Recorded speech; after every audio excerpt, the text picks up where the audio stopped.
A graça e a paz do Senhor Jesus a todos os irmãos. Hoje nós estamos recebendo uma visita mais do que especial. Estamos aqui com a nossa querida Letícia, essa presença luxuosa que vai nos dirigir em louvor nesse momento. Vamos louvar e adorar ao Senhor na voz da nossa querida Letícia. Vai lá, Lê.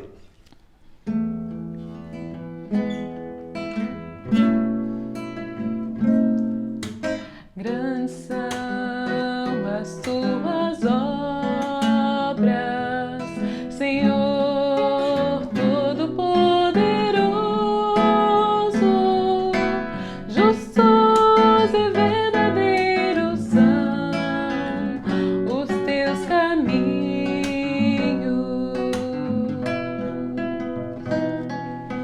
Grandes são as tuas obras, Senhor Todo-Poderoso. Justos e verdadeiros são os teus caminhos.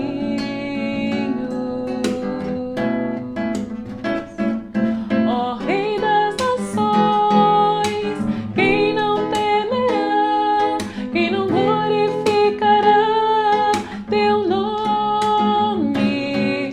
Ó Rei das nações, quem não te louvará, pois só teu nome é santo.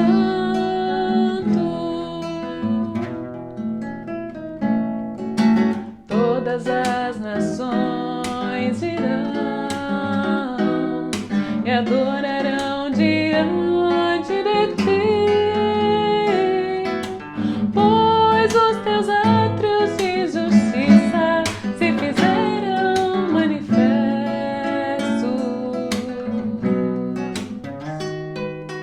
Todas as nações virão e adorarão diante de ti, pois os teus átrios de justiça se fizeram manifestos.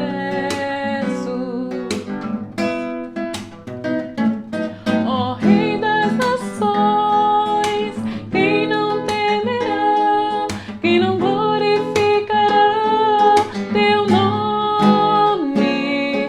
Ó Rei das nações, quem não te louvará, pois só teu nome é santo. Ó Rei das nações, quem não temerá, quem não glorificará teu nome? Ó Rei das nações, quem não te louvará, pois só teu nome é santo.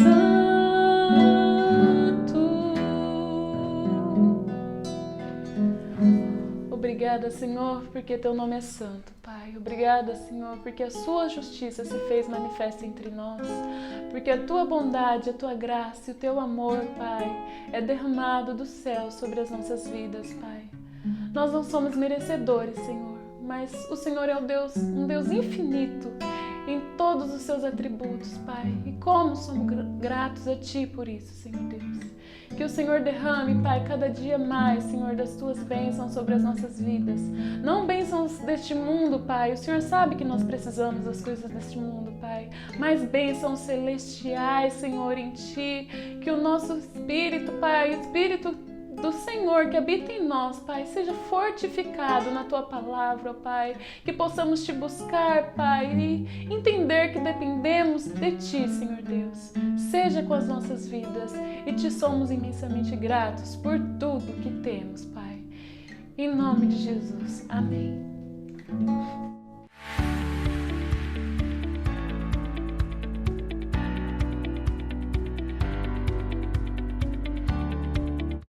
Vamos ler a palavra do Senhor. Nós vamos ler Mateus capítulo 3, versículo 13 até o 4:11.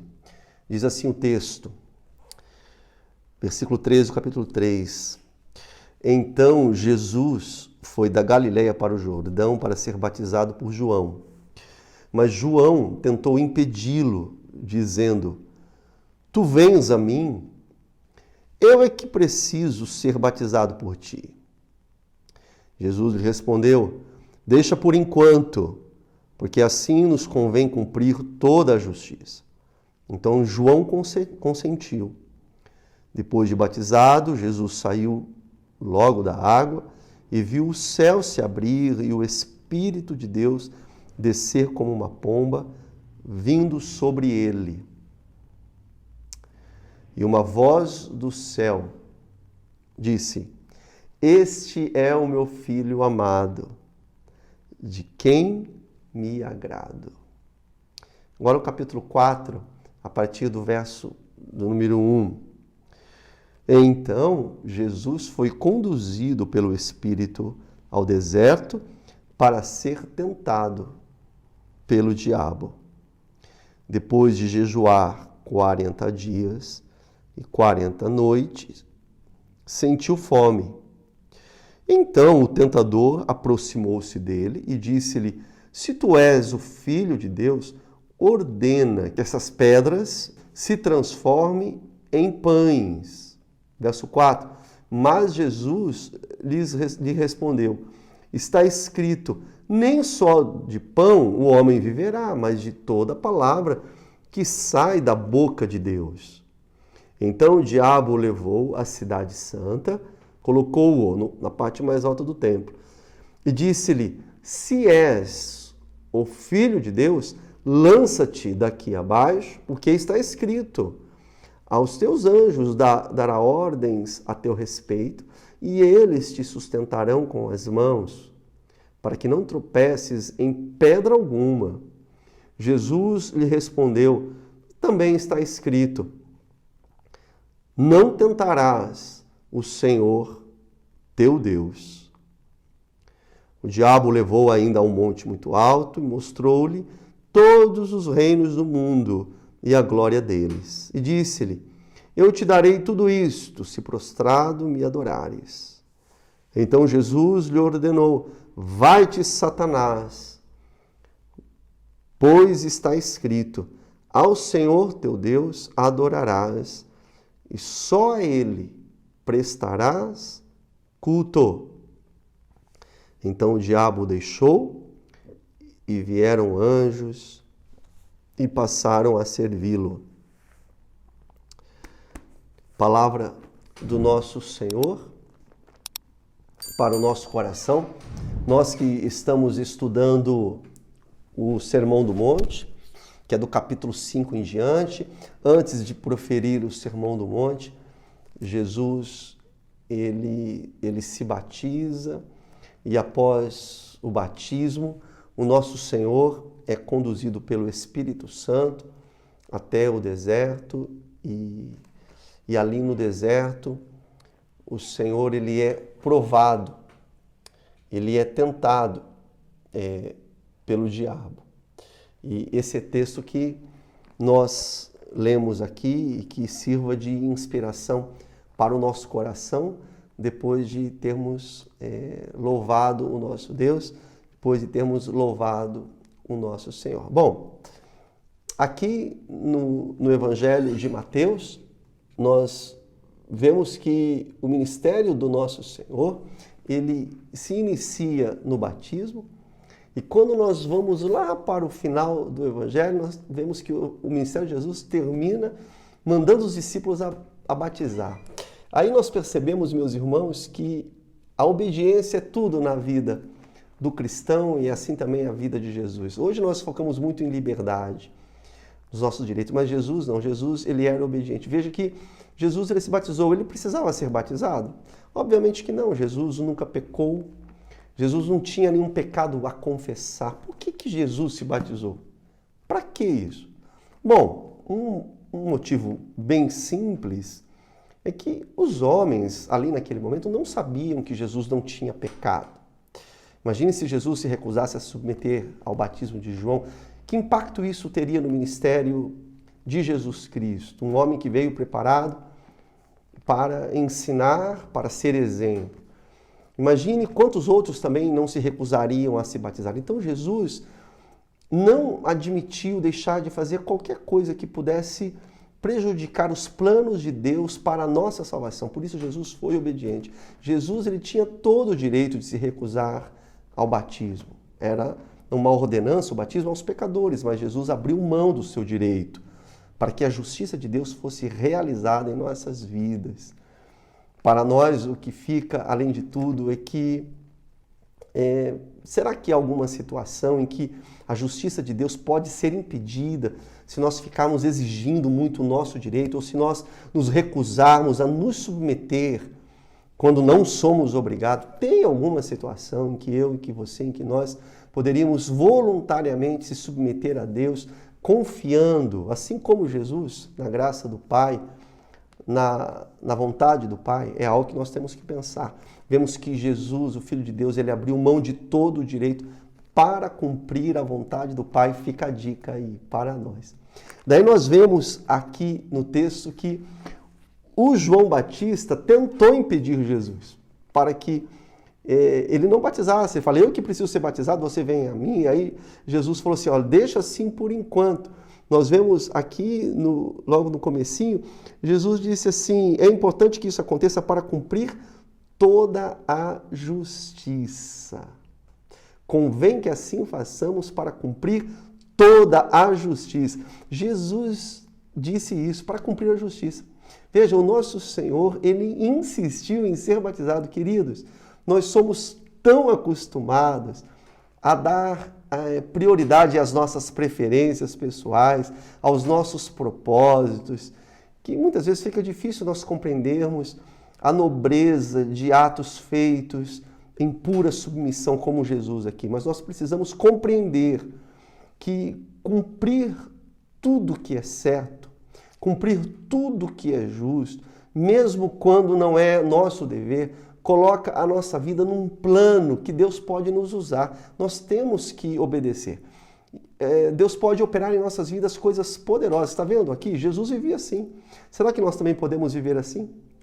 Ora, Deus, ele usou poderosamente o seu Filho. Deus também pode nos usar se nós cumprirmos a sua vontade. Ore por isso, para que o Senhor possa usar a sua vida, mesmo em situações que você nem tem obrigação de fazer, mas simplesmente obedeça e confie no Pai.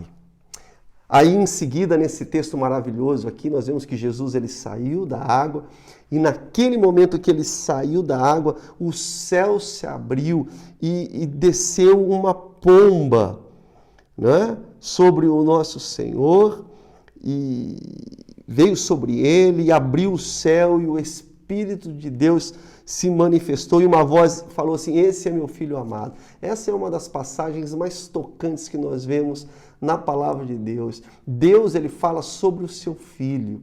Nós percebemos aqui como o Pai amava o Filho intensamente.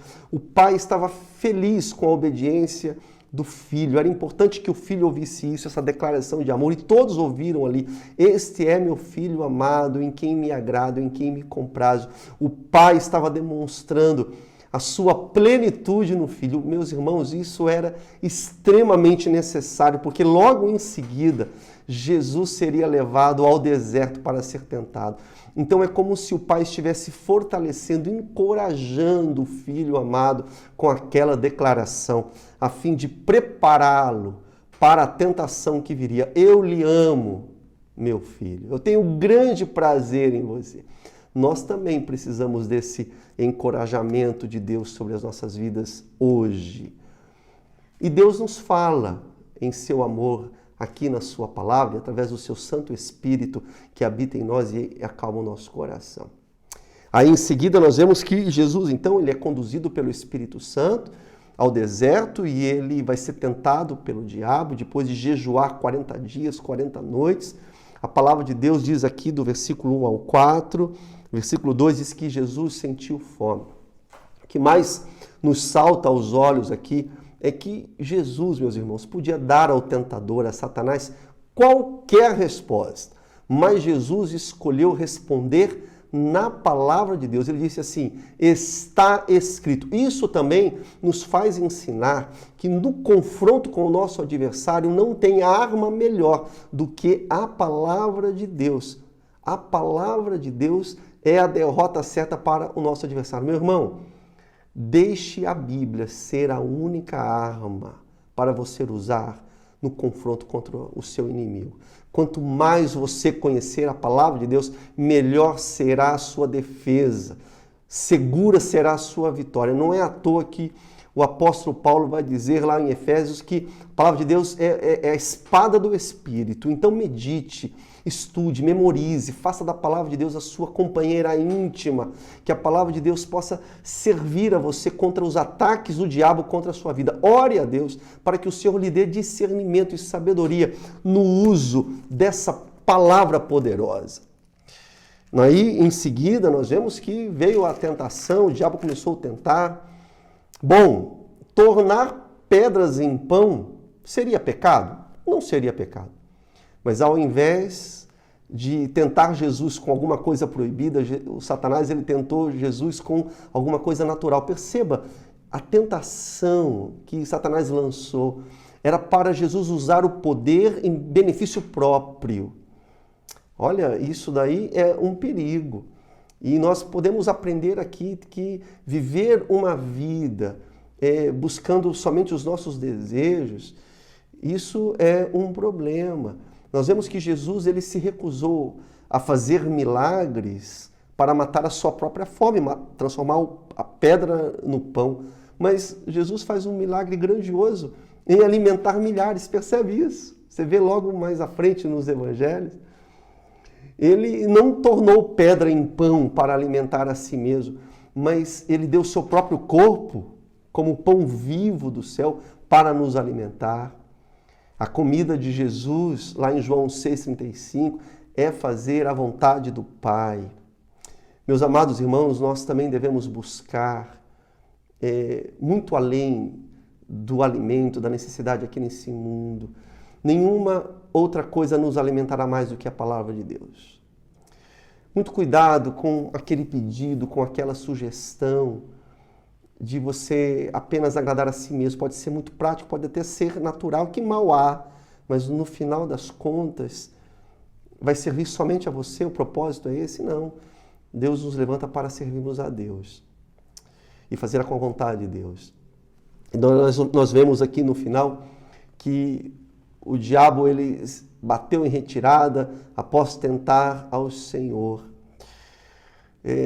Quanto a isso, eu me lembro que um dos maiores pensadores da história, um pensador russo conhecido, Dostoiévski, ele tem uma frase muito conhecida que eu guardo comigo. Ele diz que existe no homem um vazio do tamanho de Deus.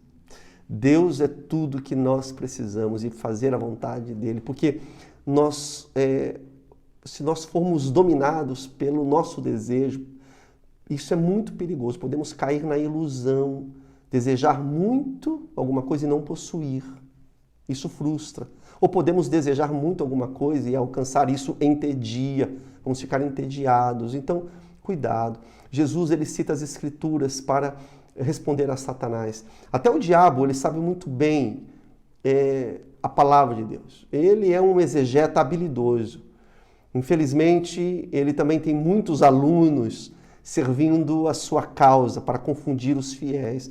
Por isso, se nós não formos honestos, se nós não respeitarmos a palavra de Deus, o contexto da palavra de Deus, facilmente nós podemos distorcer a palavra de Deus. E isso é um perigo muito grande. É por isso que a leitura, o estudo constante da Bíblia é de vital importância. Quanto melhor você conhecer a palavra de Deus, mais difícil será você ser enganado, o inimigo lhe confundir.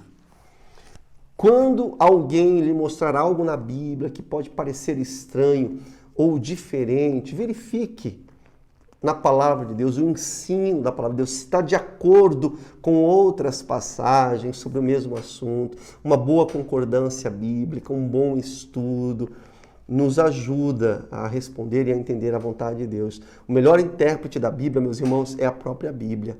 Deixa ela confirmar, elucidar a você qualquer dúvida que você tenha. E ore sempre para que Deus lhe dê sabedoria e discernimento para interpretar e aplicar adequadamente a palavra do Senhor. Deus atenderá ao seu pedido e lhe mostrará a verdade quando você tiver esse desejo. Assim foi com Jesus. Até ali, o último instante, naquele debate com o Satanás, e Jesus respondeu: está escrito, mande as pedras se transformarem em pães. Apesar da fome, Jesus falou assim: está escrito, nem só de pão viverá o homem. Lança-te daqui de cima do pináculo. Jesus respondeu: está escrito, não tentarás o Senhor teu Deus.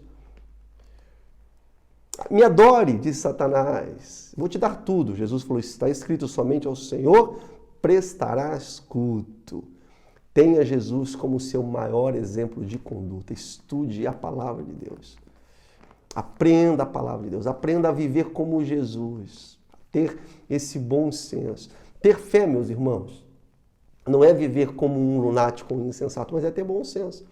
A fé e o bom senso andam juntos. Não permita que o teu bom senso negue a sua fé. Mas também não deixe que a tua fé dirija a sua vida sem lucidez. Aprenda a palavra de Deus. Use a palavra de Deus de forma coerente. E que Deus lhe abençoe. Aprenda com o nosso Senhor Jesus a enfrentar as intempéries espirituais desse mundo. Que Deus te abençoe e que lhe dê uma boa noite. Convido você agora a orar com a tua família, com aqueles que estão na tua casa, e que a graça do Senhor e a paz de Jesus sejam derramadas sobre a sua vida, sobre o seu lar. Gostou deste devocional? Então inscreva-se em nosso canal clicando no botão vermelho que está aqui embaixo. Deus te abençoe!